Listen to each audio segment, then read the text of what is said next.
We're back with Galen Winsor, and we're talking about the nuclear scare scam.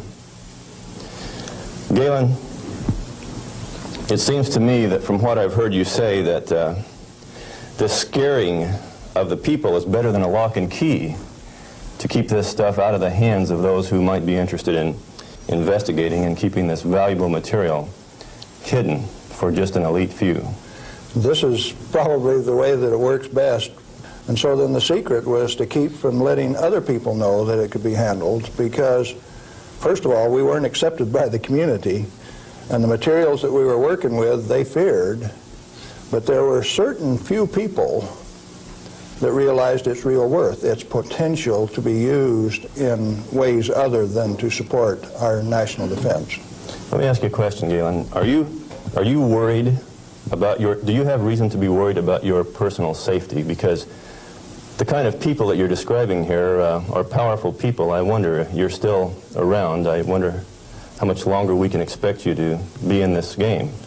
Well, on the 13th of December last year, the NRC, Nuclear Regulatory Commission, Region 5, turned out a federal SWAT team to get me on a federal warrant issued by Bob Thomas out of Walnut Creek, California. It was kind of funny in a way. They turned out this federal SWAT team at Hanford, and they had my picture, and alongside it says, "This is an irrational individual. He poses a threat to our security. Take him at any cost." Now, the reason that I'm still here only has one logical conclusion. I have lots of help. Well, you've told us about how that you and others of your friends and colleagues have handled many times this so-called deadly nuclear energy material that the whole world is so scared of. Why weren't you afraid of it? Because we did silly things like recover some of the undissolved fuel elements out of the redox dissolver that burned a hole in it. And we went in and sampled these things by remote process. We got it out into our hands and found out that we could walk around the lab with them barehanded and they wouldn't hurt us. And we were standing there in the lab tossing them back and forth. Uranium metal that wouldn't dissolve in the boiling nitric acid. Well, if you find out that you can play with it, and it was only 90 days since that thing came out of the reactor and it doesn't burn you, why should you be afraid of it? So in other words, you're telling me that you learned to not be afraid of it because of practical use and application and hands-on experience. Hands-on. We might even been playing games. Okay, you say that you swam in this water that was straight from spent fuel used to cool that fuel, and Yes. you swam in it. Yep. You told me earlier that you went a little bit beyond that. Would you share a little bit of that story? Well, swimming in it didn't have the desired effect. So I decided I had to be more direct with these people that were giving me trouble. They were kind of hard to teach, so I went to drinking a glass of it a day. I had the bottle of it. Last time I went swimming, I filled this 2-liter bottle with water and washed it off on the outside in the shower when I washed me off on the outside so that we didn't tattletale. You know, radioactive material is just a trace or a tattletale. So you got to get it off so they won't know that you've been swimming in the pool and drinking the water. So I took this bottle in and set it on my desk. And who would suspect that the manager of safety and analytical service had a bottle of spent fuel pool water sitting on his desk, and he drank a glass of it every day. And this was unheard of. Nobody ever did that crazy stunt before. How has that affected you, Galen? Well, as near as I can tell, it made me about 6'4" in my cowboy boots, 210 pounds, and really quite a nice fellow. All right. What then happened as a result of your doing this strange experiment on your desk with this water? What was the result?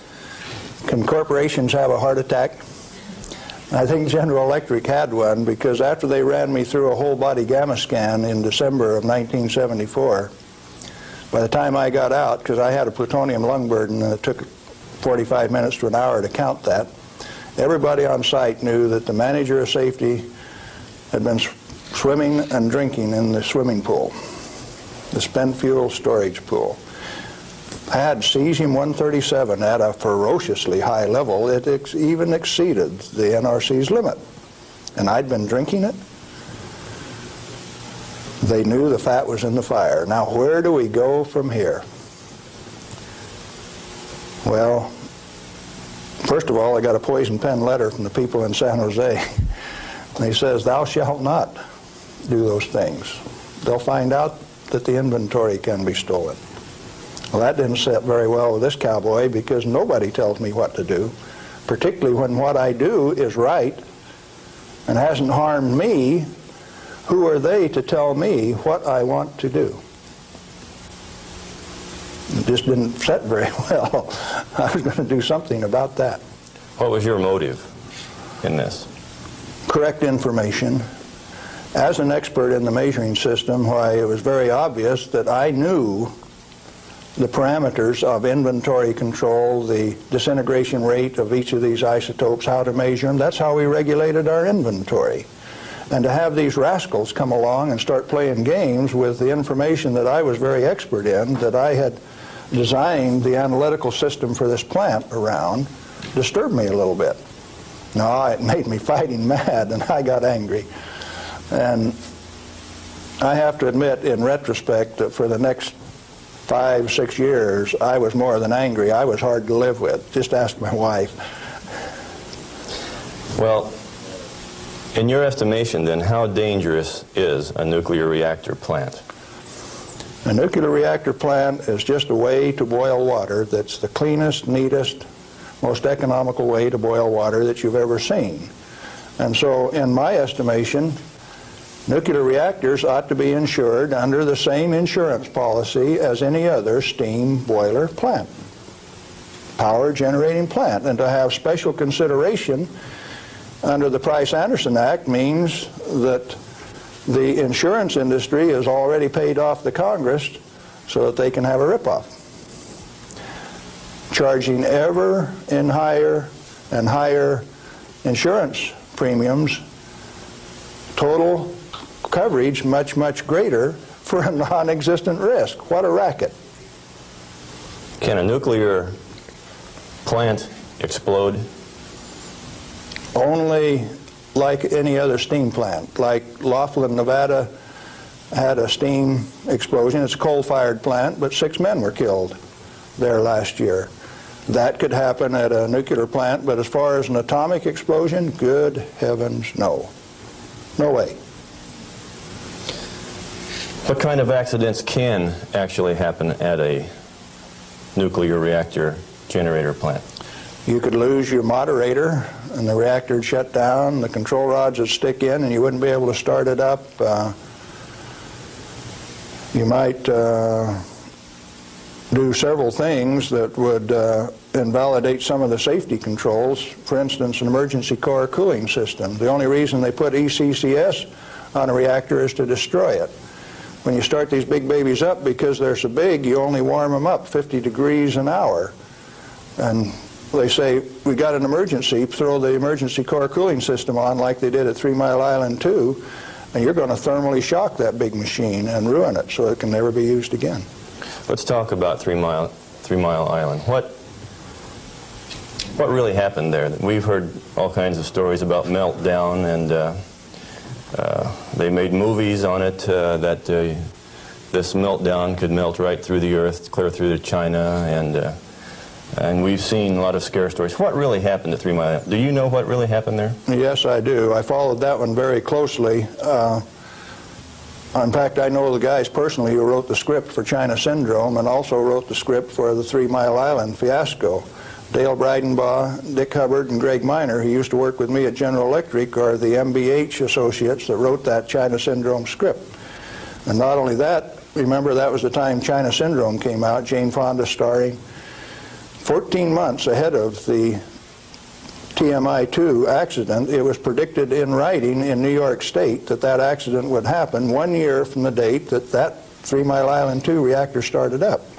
It started up in March 1978, and it went down March 28, 1979, right on the day, 1 year anniversary. In other words, with 14 months advance notice, the industry still went along with the sham. Nothing happened there except that the owner, the operator, and the regulators conspired to turn it off. What melted?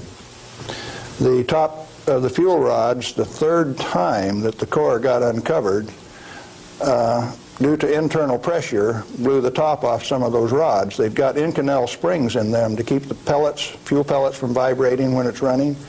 Those things are under compression, and when they reduced the outside pressure and the fuel rods were still hot, it blew the top off some of those fuel rods.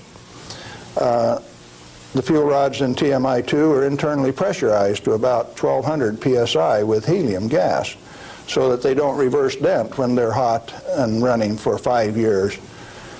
And when they drop the outside pressure, why, that internal pressure with those hot rods blew the side out of some of those rods at the top.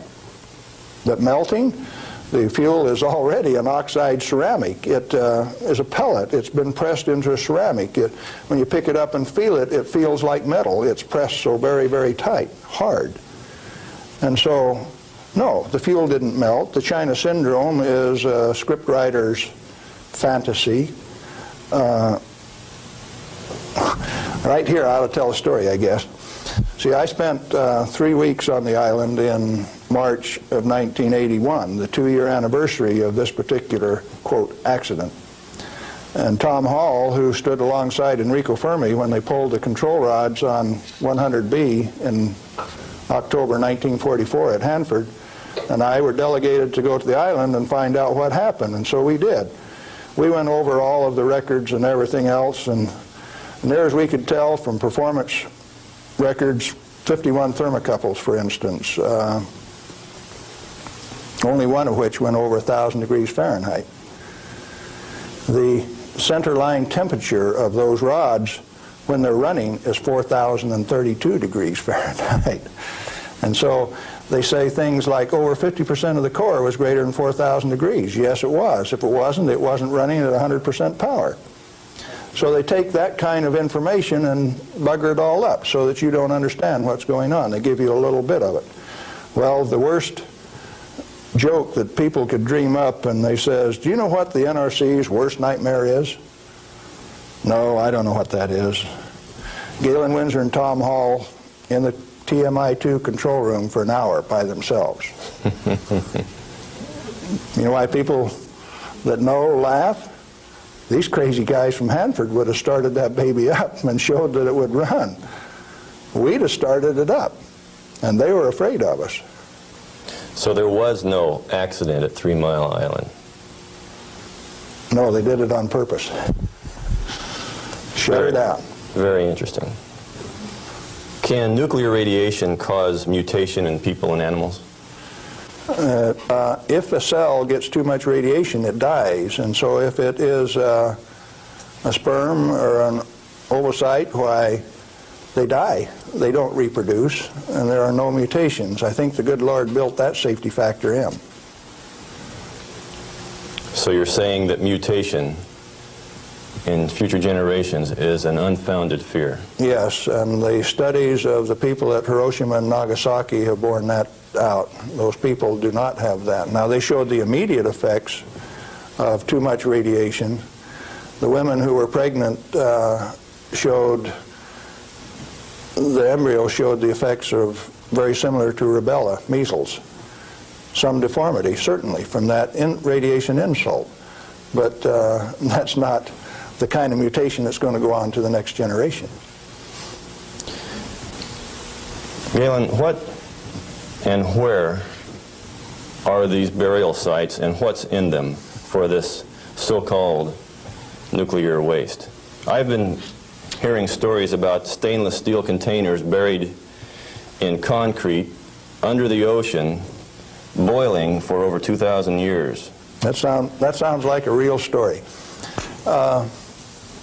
Let me start out by saying there are no nuclear waste, only materials created in a reactor to be recovered and used beneficially.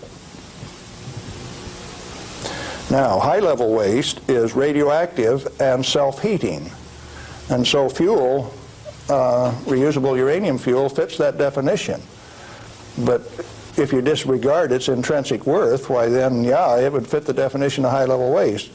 But let's say there isn't any high-level waste, only material to be recovered and used beneficially. Then what's the low-level waste fiasco? That's an excuse for a federally mandated, non-inspectable disposal system so that organized crime can get rid of any evidence that they want and it can never be dug up again. They're afraid to look in there. Not afraid. They don't want you to. They've got rules on the transport so that if you have an accident with a low-level radioactive waste shipment, why, you call out all of the state police and you make sure that nobody looks at it, that nobody gets exposed, that there's no spreading of the contaminated material. And it's also that you don't find out whose body's in that drum. The situation got so bad that the smell of human flesh was so great that they made it so that you could ship animal biological waste in refrigerated vans so that it wouldn't stink up before you got it buried. What is then in these low-level or high-level or whatever containers under the ocean? Nothing. But if you see, they were one time dropping barrels of radioactive waste off barges in the ocean. Do you know what was in them? Not high-level self-heating radioactive waste. Probably had a few bodies and a few guns and a few knives and a few evidences in them too. If you drop them in the ocean, they are truly disposed of. So you know there's an international trade in that right now? You can't do it in the United States, so they transship it across the ocean to South Africa and they can bury it offshore. So what is in those drums? Well, that's what you're telling me then, that I needn't worry about boiling drums under the ocean for 2,000 years. No, no way. Thank you. I'm glad to know that. Well, one more question, Galen. What do you feel like a good portion of these men in Congress know this already? I know they do. I went there 4 years ago and sat down with the Senate legal staff and told them my hour-and-a-half-long sad story, and Sam Bollinger, one of the lawyers, stood up and he says, "Galen, if I understand you right, why, you want us to have President Reagan snap his finger and make this thing come up straight." And I says, "Hey, Sam, terrific. Go ahead and do it." He didn't take that challenge. He says, "No, I'll tell you what, Galen, industry likes it the way that it is." I said, "Sam, you really know how to hurt a guy." And he says, "Well, if we change it, what are we going to do for an encore?" Yeah, they're fully aware that this thing goes on as far up as the President of the United States. It's the way that industry wants it. The industry is its own problem then. So the question is then, what is the industry? What is the real story here? Is this an industry of nuclear energy? The industry has been ripping it off for years and years. In 1975, we knew that large nuclear reactors were dead, that large is not the way to go. The way to go is small, mass-produced nuclear reactors sitting right in the middle of town, one every 10 blocks, producing power. We haven't built a reactor right yet. It's time that we do it. Why haven't we? Because of a federal energy cartel. These guys control the amount of electricity, the availability, and the price. And they say, you do not have a choice. I have a choice. I'm going to take one of those decommissioned nuclear subs up in Puget Sound, refuel it, and generate my own electricity. Save the government $5 million because that's what they want to throw them away. I will use it for my own power purpose. Quinn Millian up in Omak, Washington, and I are moving on that, and if one of these days I hook one of them up to Pier 91 in Seattle, don't be surprised. Well, good luck.